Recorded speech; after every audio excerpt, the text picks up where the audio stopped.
দেখছেন কলকাতা টিভির সঙ্গে আমি তসমিনা। শুরু করছি গুড মর্নিং কলকাতা। নেতাজি চক্রান্তের শিকার হাসিমারা সুভাষিনী ময়দানে পরিষেবা প্রদান কর্মসূচিতে দাবি মুখ্যমন্ত্রীর। নেতাজির তৈরি যোজনা কমিশন তুলে দিয়েছে কেন্দ্র, অভিযোগ মমতার। এই প্রথম রাজ্য সরকারের উদ্যোগে নেতাজির জন্মদিবস পালন। নেতাজি সুভাষচন্দ্র বসুর নেতাজি জয়ন্তীতে উত্তরবঙ্গে মুখ্যমন্ত্রী মমতা বন্দ্যোপাধ্যায় এবার প্রথম আলিপুরদুয়ারে নেতাজি জয়ন্তী পালন করলেন তিনি। কালচিনিতে নেতাজির জন্ম জয়ন্তীতে শাঁখ সাইরেন বাজিয়ে সুভাষচন্দ্র বসুকে স্মরণ করেন মুখ্যমন্ত্রী। মমতা জানান, নেতাজি সর্বধর্ম সমন্বয়, ধর্মনিরপেক্ষতায় বিশ্বাস করতেন।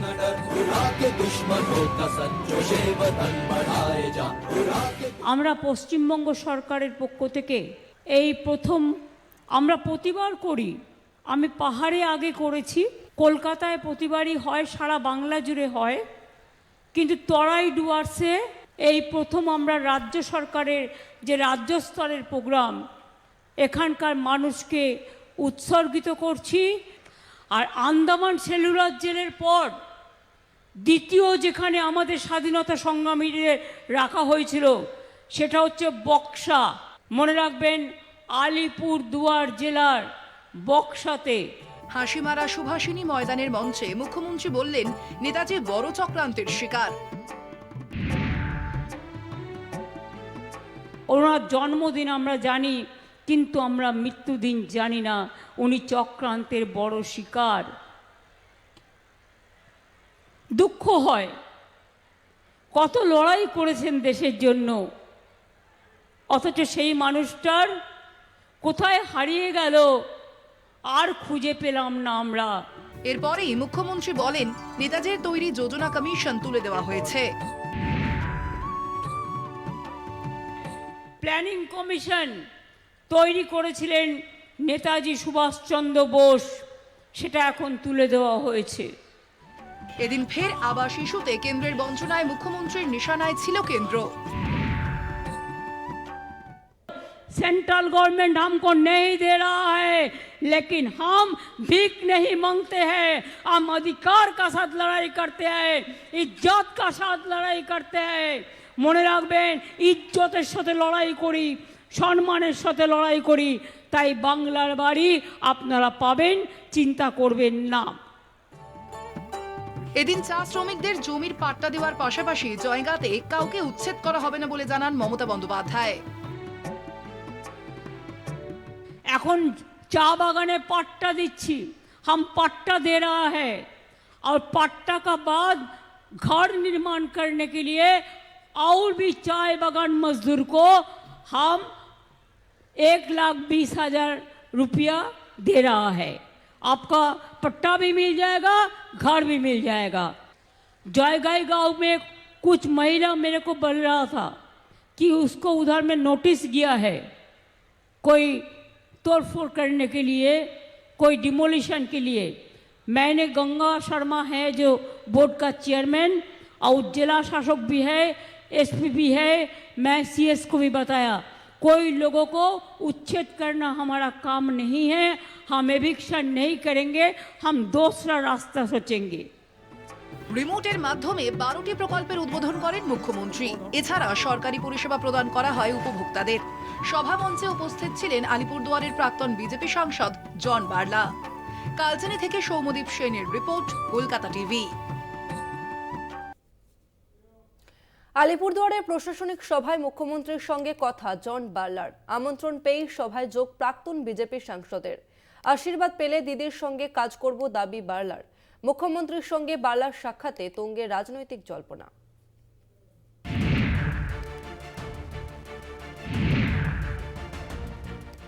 সুমন কাঞ্জিলাল এমএলএ, জয়প্রকাশ টপ্প এমএলএ, মনোরঞ্জন দে সহসভাধিপতি, সৌরভ চক্রবর্তী, মৃদুল গোস্বামী, গঙ্গাপ্রসাদ শর্মা, প্রসেনজিৎ কর, শ্রী প্রদীপ মেহরি, ওরা দুজন চেয়ারম্যান।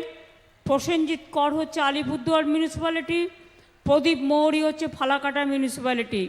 জন বার্লা প্রাক্তন সাংসদ। আমি সবাইকে আমার অনেক অনেক ধন্যবাদ এবং অভিনন্দন জানাচ্ছি। রাজ্য রাজনীতি জল্পনাকে আরও এক ধাপ উস্কে দিয়ে আলিপুরদুয়ারের হাসিমারার সুভাষিনী ময়দানের মঞ্চে মুখ্যমন্ত্রীর সরকারি অনুষ্ঠানে উপস্থিত থাকতে দেখা গেল প্রাক্তন বিজেপি সাংসদ তথা প্রাক্তন কেন্দ্রীয় প্রতিমন্ত্রী জন বার্লাকে। যা ঘিরে শোরগোল রাজনীতিতে। তবে কি নতুন কোনো সমীকরণ তৈরি হচ্ছে? বৃহস্পতিবার মঞ্চে উঠে জন বার্লার সঙ্গে কথা বলেন মুখ্যমন্ত্রী মমতা বন্দ্যোপাধ্যায়। উল্লেখ্য, 2019 সালে প্রায় 2.5 লক্ষ ভোটের ব্যবধানে তৃণমূলকে হারিয়ে জিতেছিলেন জন বার্লা। 2024-এর লোকসভা নির্বাচনে আলিপুরদুয়ারের টিকিট দেয়নি বিজেপি। টিকিট পান মনোজ টিগ্গা। সেই থেকেই বিজেপির সঙ্গে দূরত্ব বেড়েছে বার্লার। জন বার্লা মনোজ টিগ্গা দ্বৈরথে উত্তাল হয়েছিল উত্তরবঙ্গের রাজনীতি। এরপর এদিন রাজ্যের মুখ্যমন্ত্রীর ডাকে তিনি এসেছেন বলে জানালেন জন বার্লা। পাশাপাশি তৃণমূলের যোগ জল্পনায় জানালেন তার সময়ের অপেক্ষা। উনি যখন আসছে আমি আসলাম, বাস না ডাকে এত প্রকল্প দিয়েছে, তাহলে কি মানুষের কাছে পৌঁছে যাচ্ছে, ওইটাই তো খুশি। মানুষের ডেভেলপমেন্ট হয়ে যায়, ওইটাই হইলে ঠিক আছে। কি চাইলেন সময় আসলে সবাই মঞ্চে উঠলাম, তাও আর এইটাই তো সম্মান। কেন্দ্রীয় বাহিনী নিয়ে আপনি এখনো ঘুরছেন, ছেড়ে দেবেন নাকি? কেন ছাড়বো, কেন ছাড়বো? তৃণমূল বিধায়ক সুমন কাঞ্জিলালও এদিন সরকারি পরিষেবা প্রদান অনুষ্ঠানের মঞ্চে ছিলেন। জন বার্লা তৃণমূলে যোগদানের ইঙ্গিত দিলেন তিনি। কিছু কথা হয়েছে, মানে দেখলেনি যে সামনে গিয়ে যখন পরিষেবা প্রদান হচ্ছিল, তাতে উনিও গিয়ে মুখ্যমন্ত্রীর পাশে গিয়ে পরিষেবা তুলে দিলেন। ওই যতটুকু আলাদা করে কোনো বৈঠক। দেখুন, আজকে তো সরকারি অনুষ্ঠানে তিনি করেছেন এবং মুখ্যমন্ত্রীর পাশেই থাকলেন। এর থেকে তো ইঙ্গিতটা আপনারা স্পষ্ট বুঝতেই পারছেন। উনি যে রাজনৈতিক দল করতে চাইবেন করতে পারেন। জন বার্লা তৃণমূলে যোগ জল্পনা নিয়ে বললেন বিজেপি রাজ্য সভাপতি সুকান্ত মজুমদার। তার যে রাজনৈতিক দল করার ইচ্ছে তিনি সেই রাজনৈতিক দল করবেন, কেউ বাধা দিতে পারবে না তাতে। তো স্বাভাবিকভাবে আমাদের এই মুহূর্তে কিছু বলার নেই। উনি কি সিদ্ধান্ত নিচ্ছেন দেখার পর আমরা যা বলার বলব। রাজনীতির কারবারিদের প্রশ্ন, বার্লাকে কি দলই নেবে তৃণমূল? 2021-এর বিধানসভা নির্বাচনের পরে জন বার্লাই রাজ্য ভাগের পক্ষে সওয়াল করেছিলেন। মুখ্যমন্ত্রী যেখানে রাজ্য ভাগের বিরোধী, সেখানে জন বার্লার উপস্থিতিতে কি অস্বস্তিতে তৃণমূল? বার্লার তৃণমূলের পতাকা হাতে নেওয়া কি সময়ের অপেক্ষা? কলকাতা টিভি।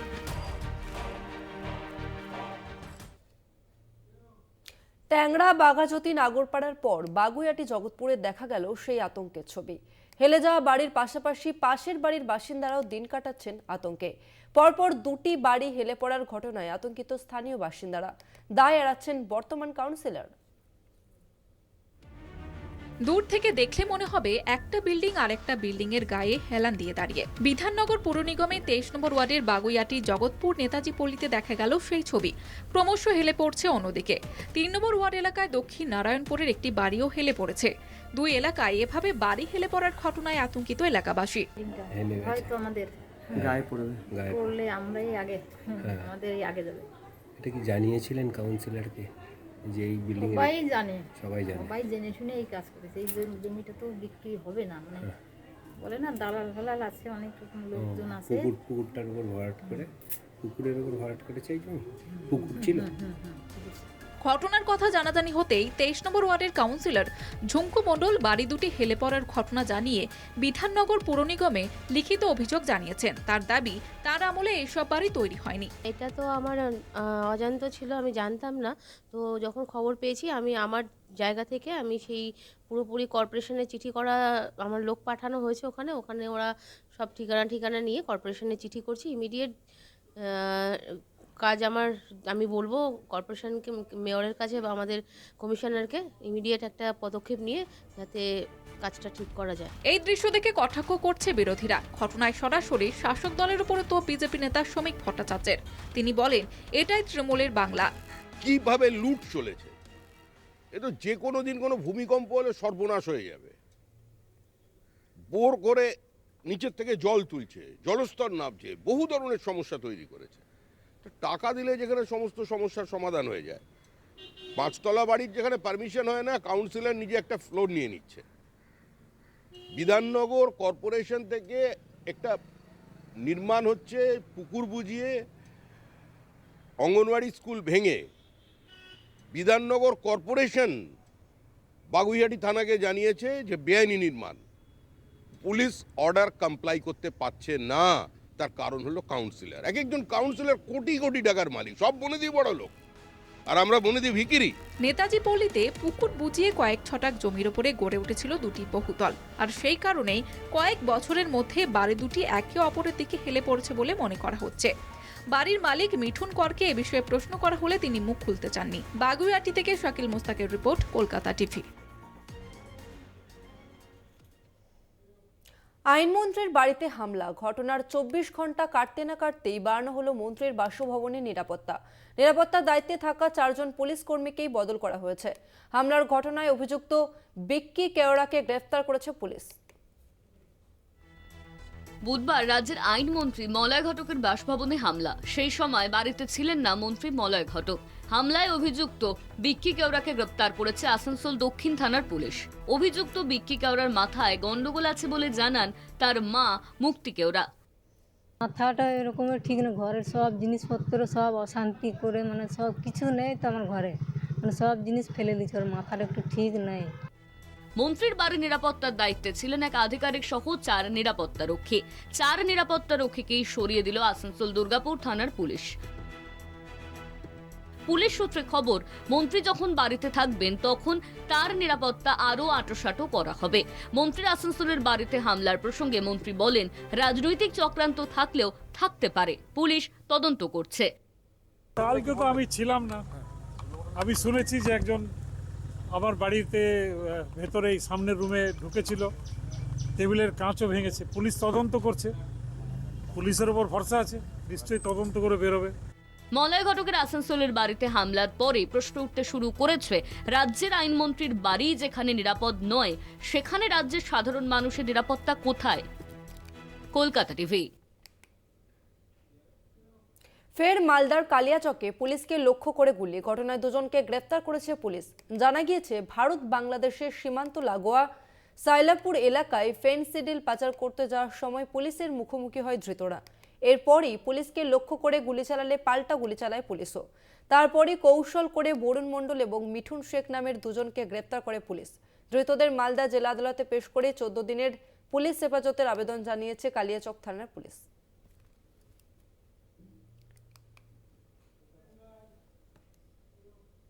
শ্মশান তৈরির জন্য পঞ্চায়েতের নিজস্ব তহবিল থেকে 7 লক্ষ টাকার জমি 37 লক্ষ টাকায় কেনা নিয়ে বিতর্ক।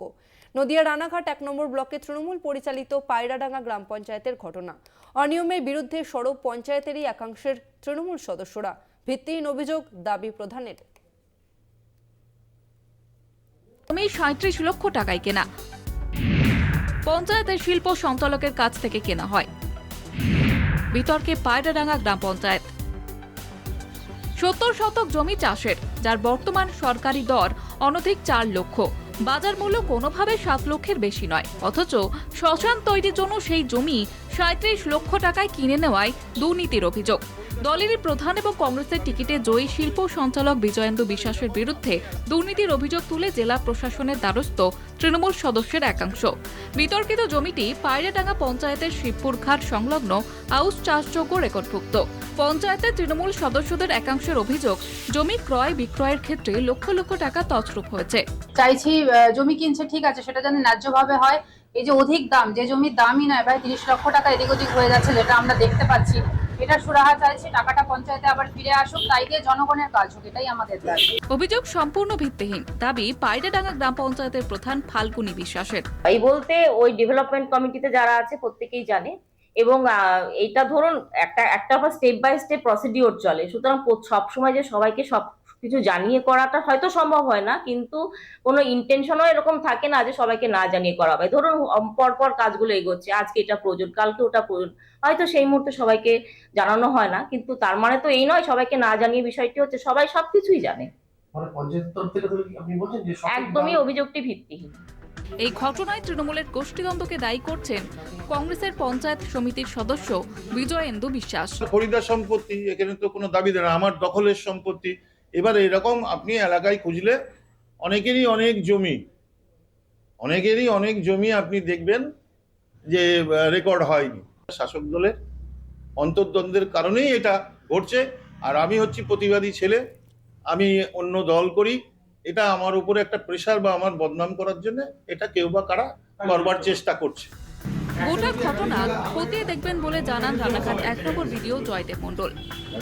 পঞ্চায়েত সমিতির কাছ থেকে কেনা যায় কিনা এটা আমি বলতে পারবো না, কিন্তু একটা কমপ্লেন হয়েছে, আমার কাছে কমপ্লেন জমা করেছেন এবং আমাদের ঊর্ধ্বতন কর্তৃপক্ষের কাছেও কমপ্লেন জমা পড়েছে। আমরা একটা আমাদের এনকোয়ারি আমাদের হচ্ছে, আমরা এনকোয়ারি করে আমরা হায়ার অথরিটিকে পাঠাবো এবং আইন অনুযায়ী যা ব্যবস্থা নেওয়া সেটা নেওয়া হবে। শ্মশান তৈরি জমি কেনা নিয়ে রাজনৈতিক শোরগোল কোন দিকে মোড় নেয় সেটাই দেখার। রানাঘাট থেকে রূপম রায়ের রিপোর্ট, কলকাতা টিভি। সময় একটা বিরতির, ফিরছে আরও অন্যান্য খবর নিয়ে, সঙ্গে থাকুন। দেশ জুড়ে পালিত হলো নেতাজি সুভাষচন্দ্র বসুর জন্মজয়ন্তী। প্রধানমন্ত্রী নরেন্দ্র মোদী, বিরোধী দলনেতা রাহুল গান্ধী থেকে রাজ্যের মুখ্যমন্ত্রী মমতা বন্দ্যোপাধ্যায় থেকে শুরু করে দেশবাসী শ্রদ্ধা জ্ঞাপন করেন। এরই মধ্যে নেতাজিকে শ্রদ্ধা জানাতে সমাজ মাধ্যমে পোস্ট করে বিজেপির রোষে পড়েছেন রাহুল গান্ধী। লোকসভার বিরোধী দলনেতা কংগ্রেস নেতা রাহুল গান্ধীর পোস্টের বয়ান নিয়ে নয়, তার সঙ্গে নেতাজির ছবি সহ তার মৃত্যু দিবস উল্লেখ করা নিয়ে বিতর্ক। 1945 সালের 18ই আগস্ট তার প্রয়াণ দিবস বলে উল্লেখিত হয়েছে রাহুলের পোস্টে। ঘটনাচক্রে ওই দিনই জাপানের তাইহোকুতে বিমান দুর্ঘটনার কবলে পড়েন নেতাজি। তারপর থেকেই তার খোঁজ মেলেনি। স্বভাবতই দুর্ঘটনার পর নেতাজির অস্তিত্ব নিয়ে রহস্য তৈরি হয়। সেই রহস্য মোচনে একাধিক কমিশন গঠন হয় স্বাধীন ভারতে, কিন্তু তাতেও বিতর্ক নিরসন ঘটেনি। আজ পর্যন্ত তা নিয়ে সরকারি স্তরে কোনো চূড়ান্ত সিদ্ধান্ত গৃহীত হয়নি। সেই কারণেই নেতাজি অনুরাগীদের মধ্যে দুটি মত ঘিরে যুগ যুগ ধরে বিতর্ক চলে আসছে। একদলের মতে ওই দুর্ঘটনার দিনই নেতাজির মৃত্যুদিন, আরেক দল তা মানতে চায়নি বলেই সরকারি স্তরে নেতাজির প্রয়াণ দিবসের কোনো অস্তিত্বের স্বীকার করা হয় না। এই বিতর্কের আবহে রাহুলের পোস্টে নেতাজির মৃত্যুদিন উল্লেখ করায় তাকে কড়া ভাষায় আক্রমণ করেছে বিজেপি। দলের রাজ্য সভাপতি সুকান্ত মজুমদার জানান, বিরোধী দলনেতা মাননীয় রাহুল গান্ধী যেভাবে নেতাজির মৃত্যুদিন ঘোষণা করে দিলেন ওনার পোস্টে, অত্যন্ত এটা বেদনাদায়ক এবং দুঃখজনক। কারণ এক একটি কমিশন, যে কমিশনগুলো গঠিত হয়েছিল নেতাজির মৃত্যু রহস্য নিয়ে, তারা এক একটি মত দিয়ে গেছে। লাস্ট যে কমিশন মত দিয়েছেন তাতে ওই দিন নেতাজির মৃত্যুদিন নয় বলে মত দেয়া আছে। নেতাজির অন্তর্ধান রহস্য উদ্ঘাটন নিয়ে কংগ্রেসের ভূমিকা সম্পর্কে বামেদের সমালোচনা ছিল। যদিও কংগ্রেসের শীর্ষস্থানীয় নেতৃত্ব বিমান দুর্ঘটনার দিনকেই তার মৃত্যুদিন বলে দাবি করে এসেছে, তা নিয়ে বামেদের আপত্তি বরাবরে। এই বিরোধ সুবিদিত। এবার সেই একই বিষয়ে গেরুয়া শিবিরের তরফে রাহুলকে নিশানা করার নেপথ্যে নেতাজি অনুরাগের চাইতেও কংগ্রেসকে আক্রমণই মূল উদ্দেশ্য বলে রাজনৈতিক পর্যবেক্ষক মহলের ধারণা। কলকাতা টিভি। সারা দেশের বিভিন্ন আদালতে মামলার পাহাড়, চিন্তিত সুপ্রিম কোর্ট। মামলাগুলি দ্রুত নিষ্পত্তির পথ খুঁজতে অস্থায়ী বিচারপতি নিয়োগের সিদ্ধান্ত নিতে চলেছে সুপ্রিম কোর্ট। কারণ হিসাবে সুপ্রিম কোর্টের কাছে উঠে এসেছে বিচারপতির সংখ্যা কম। সুপ্রিম কোর্টের ধারণা, দেশের সমস্ত হাইকোর্টগুলিতে অস্থায়ী বিচারপতি নিয়োগ করলেই বিচারাধীন মামলার সংখ্যা কমবে।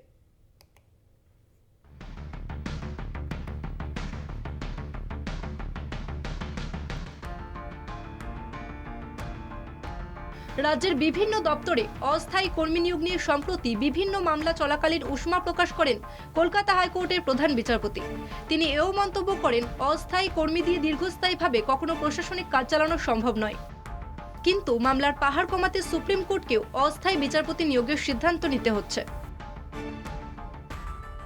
সংবিধানের 224A অস্থায়ী বিচারপতি নিয়োগের কারণ, বিচারপতির অভাবে দীর্ঘ সময় ধরে লক্ষ লক্ষ মামলা দেশের হাইকোর্টগুলিতে বিচারাধীন অবস্থায় রয়েছে। অনেক ফৌজদারি মামলা রয়েছে। ফৌজদারি মামলাগুলি দ্রুত নিষ্পত্তির প্রয়োজন। মামলা বিচারাধীন থাকায় হাজার হাজার বিচারাধীন অভিযুক্ত বন্দী অবস্থায় সংশোধনাগারে দিন কাটাচ্ছে।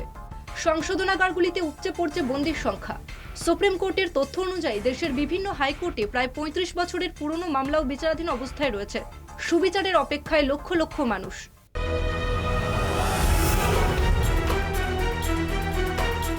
তাই দ্রুত অস্থায়ী বিচারপতি নিয়োগ করে এই সমস্যা মেটাতে চায় সুপ্রিম কোর্ট।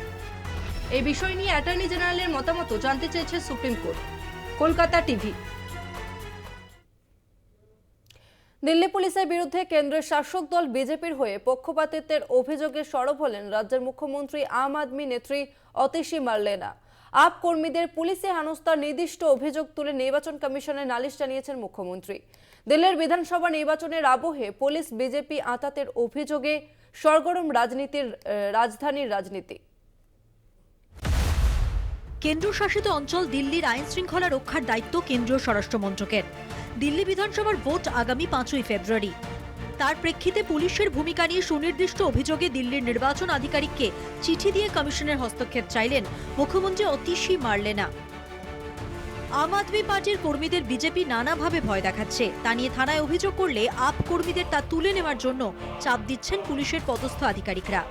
গত মঙ্গলবার ও বুধবারের একাধিক ঘটনা উল্লেখ করে মুখ্যমন্ত্রী নির্বাচন কমিশনকে বৃহস্পতিবার চিঠি দিয়েছেন। তাঁর দাবি, পুলিশের কাছে নালিশ জানালে তা নিয়ে তদন্ত না করে সংশ্লিষ্ট আপ কর্মীদের ফোন করে থানায় ডেকে মিথ্যে বয়ান রেকর্ড করে ওই অভিযোগ তুলে নিতে চাপ দিচ্ছে। গোবিন্দপুরী থানার ওসি সুশীল শর্মা ও কনস্টেবল জয় ভগবানের নামে এই বিষয়ে সুনির্দিষ্ট অভিযোগ অতিশী কমিশনকে দেওয়া চিঠিতে উল্লেখ করেছেন। ওই অভিযোগের ভিত্তিতে অবিলম্বে তাদের অপসারণের দাবি তুলেছেন মুখ্যমন্ত্রী। তিনি বলেন, আসন্ন নির্বাচনে এই দুই পুলিশ কর্মীকে যাতে কোনো দায়িত্ব না দেওয়া হয় তা নিশ্চিত করতে হবে কমিশনকে। ভোট ঘোষণার পর থেকে রাজ্যের নানা প্রান্ত থেকে বিজেপির হুমকির অভিযোগ থানায় জানালেও পুলিশ তাতে কোনো পদক্ষেপ করছে না বলেও একাধিক দৃষ্টান্ত তুলে ধরে নির্বাচনী আধিকারিককে দেওয়া চিঠিতে লিখেছেন আপ নেত্রী তথা মুখ্যমন্ত্রী অতিশী। কলকাতা টিভি। 144 বছর পর আবারও মহাকুম্ভ পূর্ণভূমিতে পৌঁছে গিয়েছে কলকাতা টিভি। দেখুন অমৃত কুম্ভের সন্ধানে। এবার নাগা সন্ন্যাসীদের আখড়া থেকে সরাসরি কলকাতা টিভির প্রতিনিধি।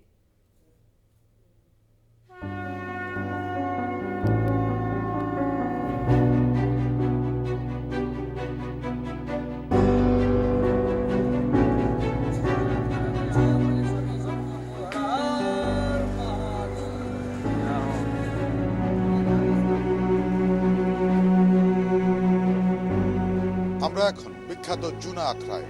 এখানেই রয়েছে নাগা সাধুদের আস্তানা। আমরা এখন ঘুরব বিভিন্ন সাধুর আখড়ায়, খুঁজব এই মহাকুম্ভের বিচিত্র গল্প। হারিয়ে ফিরছি জুনা আখড়ার ভিড়ে, আর কত রকমের গল্পের যে মুখোমুখি হচ্ছে তার ইয়াত্তা নেই। যেমন ধরুন, শিলা বাবার দেখা পেয়েছি আমরা। তার সামনেই জলে ভাসছে একটি পাথর বা শিলা। বাবার বক্তব্য, এই পাথরই নাকি ত্রেতা যুগে রামচন্দ্রের সেতু বন্ধনের সময় ব্যবহার করা হয়েছিল, তাই সেই পাথর আজও জলে ভাসছে। এছাড়াও আমরা দেখা পেয়েছি রুদ্রাক্ষ বাবার, যার সারা গা ভর্তি রুদ্রাক্ষ এবং মাথার জটাতেও রুদ্রাক্ষ। এই বিপুল রুদ্রাক্ষের ভার বহন করে বাবা যে কিভাবে চলছেন সে তিনিই জানেন।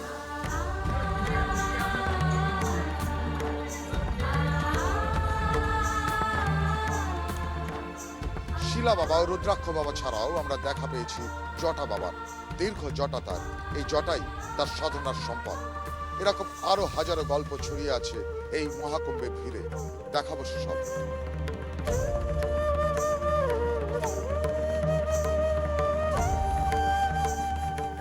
মহাকুম্ভ, মহামানবের মিলন মেলা।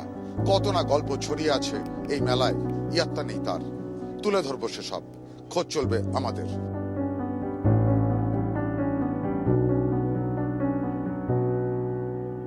ক্যামেরায় কল্যাণের সঙ্গে অনির্বাণ ব্যানার্জি, কুম্ভ মেলা, প্রয়াগরাজ, কলকাতা টিভি।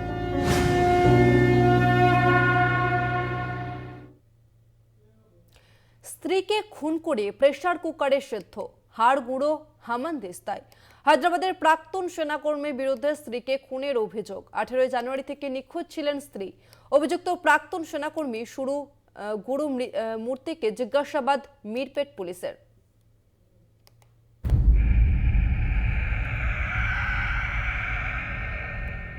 শ্রদ্ধাকাণ্ডে প্রেমিকার মাথা কেটে ফ্রিজে ঢুকিয়ে রেখেছিল প্রেমিক। এবার স্ত্রীর দেহ কুচি কুচি করে প্রেসার কুকারে সেদ্ধ করল স্বামী। হাড় গুঁড়ো করেন হামানদিস্তায়। স্ত্রীকে খুঁজে পাওয়া যাচ্ছিল না, থানায় নিখোঁজ ডায়েরিও করা হয়। পরে পুলিশ জিজ্ঞাসাবাদ শুরু করতেই স্বামী জানান তিনি নিজেই স্ত্রীকে খুন করেছেন। তারপর প্রমাণ লোপাটের চেষ্টায় সেদ্ধ করে ফেলেছেন দেহ। হায়দ্রাবাদের এক অবসরপ্রাপ্ত সেনাকর্মীর মুখে একথা শুনে স্তম্ভিত পুলিশ। 16 জানুয়ারি থেকে নিখোঁজ ভেঙ্কট মাধবী।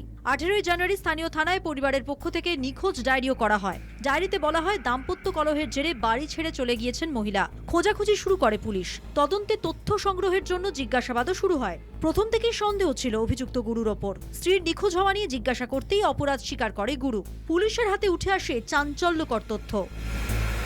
নিখোঁজ মহিলার স্বামী গুরুমূর্তি পুলিশকে জানান, প্রথমে স্ত্রীর দেহ বাথরুমে নিয়ে গিয়ে টুকরো টুকরো করেন, হাড় গুঁড়ো করেন হামানদিস্তায়, তারপর 3 দিন ধরে সেই দেহাংশই সেদ্ধ করেন প্রেসার কুকারে, অবশেষে সেগুলো ফেলে দেন লেকে। অভিযুক্তর দাবি যাচাই করতে তদন্ত শুরু করেছেন পুলিশ কর্মীরা। গুরুর দাবি মতো সেই লেকেই মাধবীর দেহাংশ খুঁজছে পুলিশ। তল্লাশিতে নামানো হয়েছে পুলিশি কুকুরও। কিন্তু কেন স্ত্রীকে এইভাবে খুন করলেন গুরু, চলছে তদন্ত।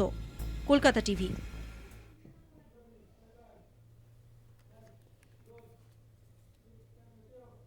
গুড মর্নিং কলকাতা আজ এই পর্যন্তই। দেখতে থাকুন কলকাতা টিভি, রাত দিন 7 দিন।